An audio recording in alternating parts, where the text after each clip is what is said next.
introducing our panelists at this very moment. We're being joined by Professor S.D. Muni, who's a former diplomat. Also, Sushant Sareen joining us live on the broadcast.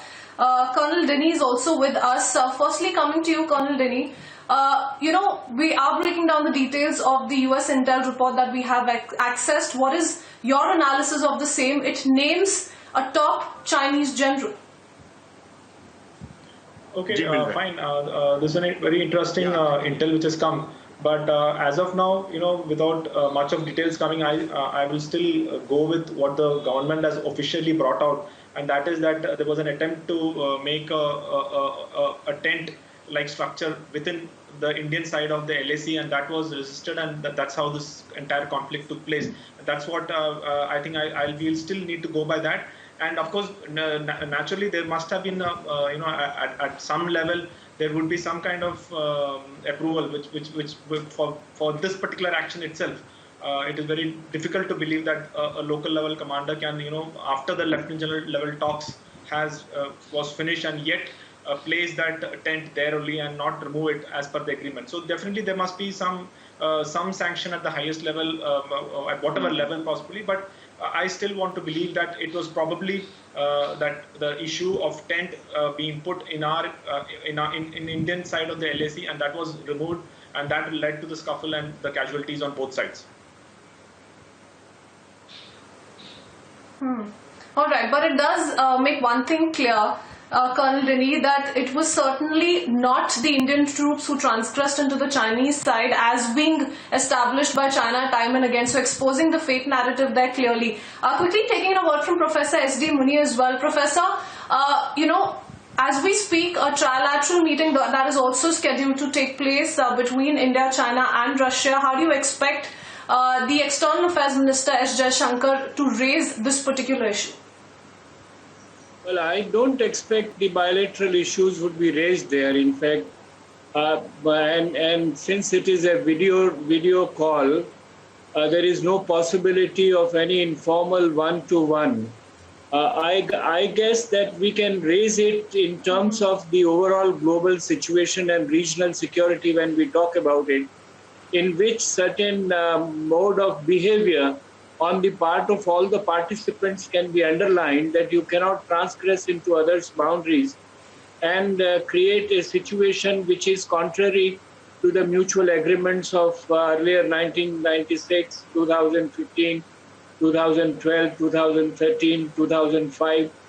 This can be underlined indirectly. I have a feeling that directly talking to the Chinese Prime Minister, Chinese Foreign Minister on this trilateral video talk looks a bit odd to me.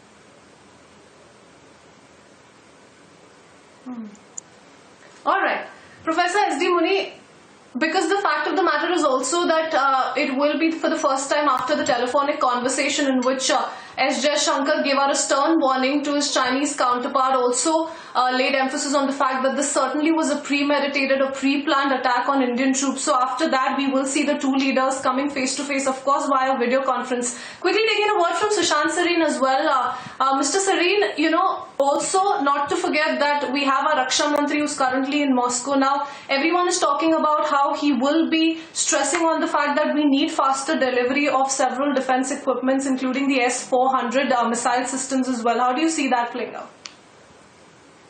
No, we can continue to ask the Russians that they need to hasten the deliveries, but the first missile batteries which were to come in either later this year or early next year or sometime next year.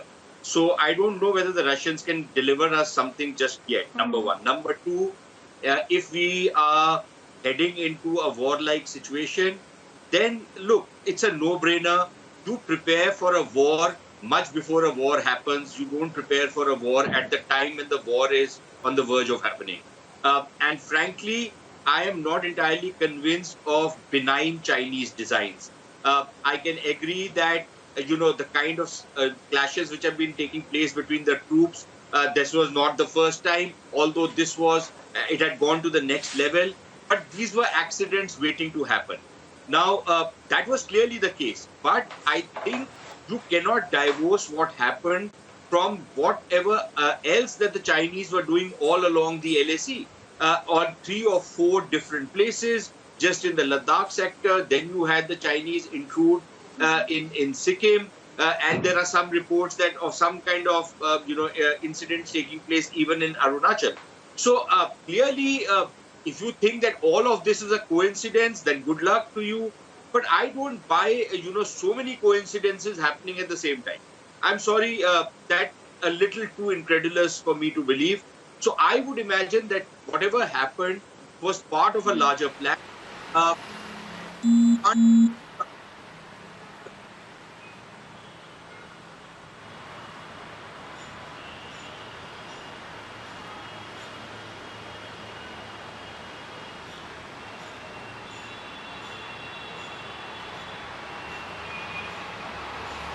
Let me also bring in Colonel Dini at this point in time. Colonel Dini, let me, bring you in as far as the co-commander level talks are concerned. Now, what has certainly emerged is that no consensus with regards to Pangang Show. This was the same case on 6th of June when the co-commander level talks took place, where a disengagement plan was essentially restricted to Galwan, Hot Springs and Gogra. There was no plan whatsoever for Pangang Show.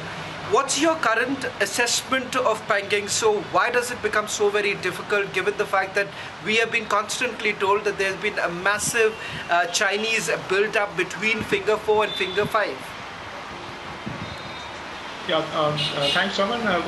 My first assessment is that it's one of the good signs is that both sides are talking to each other. At the military level, Lieutenant General talks are happening, and yesterday it was a fairly long one, and I think today also it's happening. So that's a positive sign. That both sides are talking. It means that both sides wants a de-escalation to take place. If not, then there was no point in talking. So first is a positive sign that both sides are talking.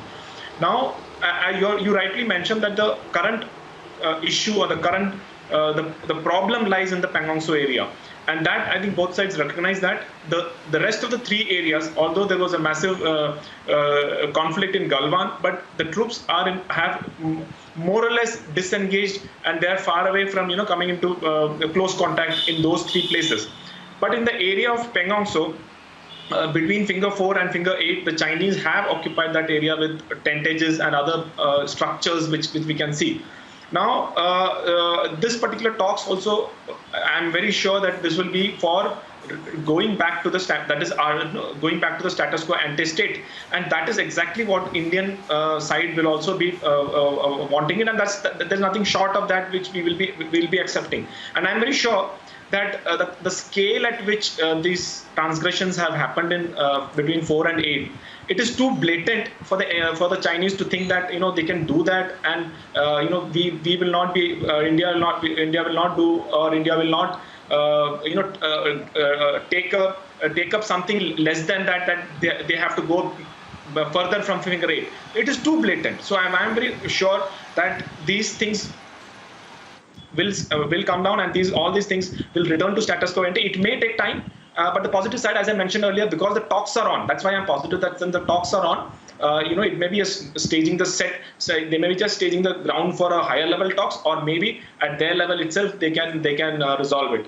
One more issue which I just want to highlight is that the more it gets into this kind of thing, I think the Chinese will find it more difficult to extricate themselves from there, because after this, India has so many options with them, with India also. So it will become, if the Chinese does move now, I think it will become it will be a good exit strategy on both sides. So I am optimistic about it, Shravan. I think that the results, the talks will find some results. How much, I am not very sure. When, I'm not very sure. But I'm very positive about the fact that things will move into a much more de-escalatory kind of a stage.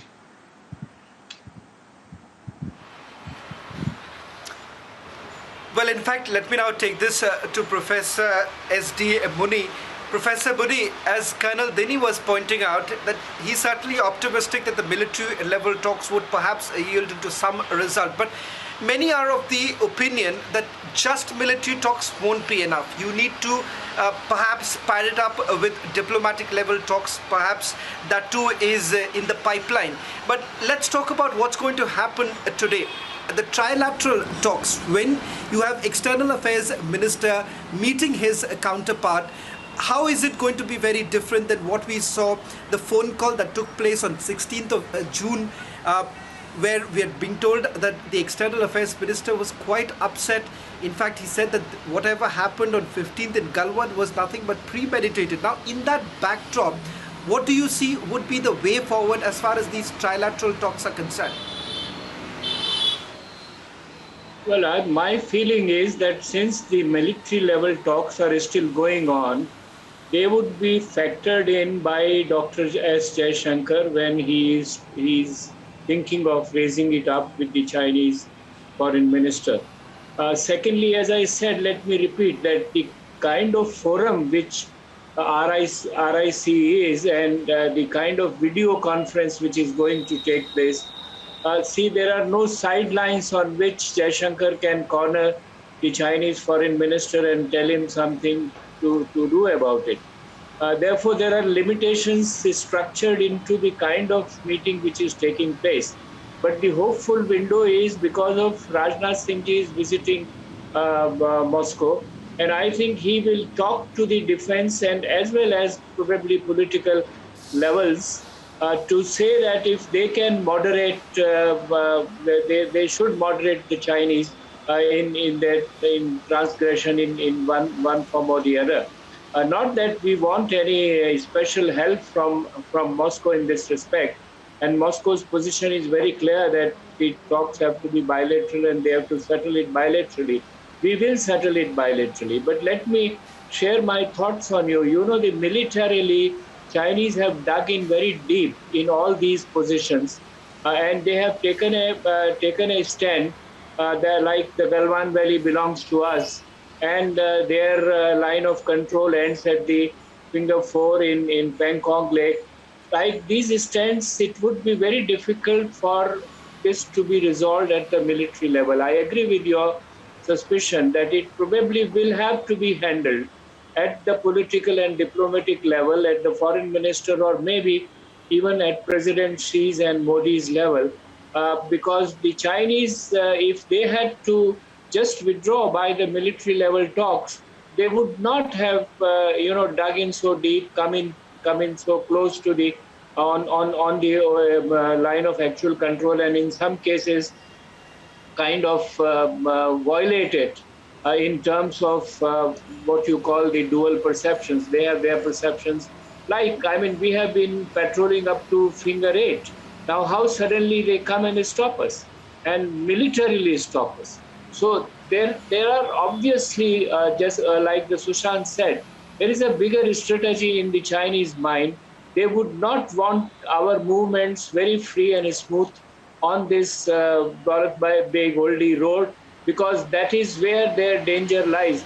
Mind it, let us recall the Chinese were willing to exchange Arunachal Pradesh claims with that of Aksai Chin, which shows Aksai Chin is far more vital to them, even than Arunachal Pradesh, despite Dalai Lamas and all other old connections there.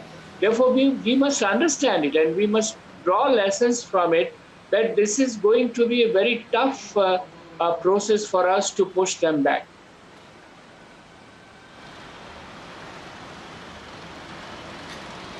Well, Sushant Sareen, if I can take this question to you, the fact of the matter is that these military level talks that are essentially taking place also happening at a time when many would say that there is some amount of mistrust that has already crept in. There's not much details that have essentially emerged from the co-commander level talks that took place, 11 hours long marathon meeting that took place. All that we know is that the bone of contention still remains is Pangyang So, and there's not been much sort of a headway that perhaps both parties have made with regards to Pangyang So. Put this together, how do you think perhaps things are going to essentially evolve from both sides, militarily as well as diplomatically? Look, I'm not very optimistic about how things are likely. Number one, I'm very allergic to use of words like trust in these kind of relationships. It is one thing to talk to the adversary, but it's completely brainless to trust the adversary. So you, at every stage, the trust factor is built, if at all there is something like that. by what happens on the ground. And clearly what is happening on the ground does not inspire any form of trust whatsoever. Now, the good thing is that the sides are talking at the military level, even at the diplomatic level. So diplomacy hasn't entirely been given up just yet. But I suspect that, even if the current situation gets diffused, I think it is going to set the stage for the next round of confrontation, which may not get diffused. And now, clearly, after what has happened this time, I think some of the people in India, at least in the current dispensation, have got a reality check on what China is all about. We've had these very romantic notions that maybe we can use personal diplomacy and what have you, and try and make a breakthrough with the Chinese. But I think it's very clear over the last 6 years that that's not working. Now, after what has happened this summer, I'm very, very convinced that there is nothing that the Chinese want to have good. The Chinese simply don't want to have good relations with India. They want to keep fingering us. They want to keep pressing us. They want to keep pushing us, and they want to keep selling us this. Now, unless we are willing to work on those wages, which the Chinese have set for us, we will have to revise and completely review our relationship with the Chinese. Now, that means that we build up our armed forces much more than what we have done so far. We concentrate on borders much more than what we have done so far. And we basically start, a kind of a capacity building, which to some extent we have been ignoring for some time, almost 20 years. And the Chinese will view that very suspiciously. So basically, you're going to get into a cycle where the other side, which is already paranoid, is going to push you more. You will be building yourself up to ensure that they can't push you. And, a clash seems inevitable going forward, unless some miracle happens and this particular incident convinces both sides that, what Mr. Modi was trying to do right at the outset when he came in, which is to at least decide where the LAC runs, so that this nonsense of their perception and our perception, that ends once and for all. And then the larger border talks can continue, and you can continue to build up your normal level relationship.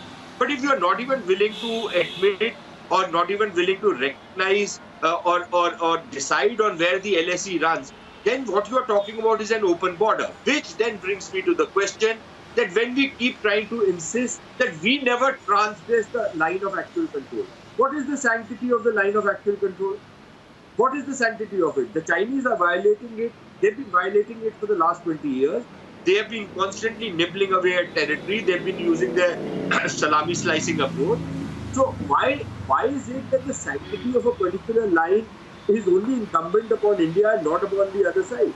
So if supposing the Indian soldiers went across and clashed the Chinese, I don't see what's the problem in it. After all, our claim line runs right up to the international border, which includes the entire of Saikin. So if that is the game the Chinese want to play, fine. But then that means that you are really entering into a conflict-like situation, which the Chinese have actually initiated, right? So, frankly, I don't have too much optimism about the way things are moving. Yes, both sides continue to talk, but I think the space for any kind of a compromise, any kind of negotiation taking hold, I think that space is constricting by the day. So, maybe Colonel Dini is right that it will be a long haul and eventually status quo ante will be restored. But I think we need to work on the plan B. What if status quo ante is not restored? Then what are we going to do about it? And I think that, to my mind, will be far more important than anything. Right. Right. Very pertinent points that you've made, Sushant. Two completely opposite points. Colonel Dini, on the one hand, perhaps extremely optimistic that this is going to yield some results. On the other hand, perhaps some amount of being cautionary when it comes to dealing with China in itself. We'll continue our conversation on the other side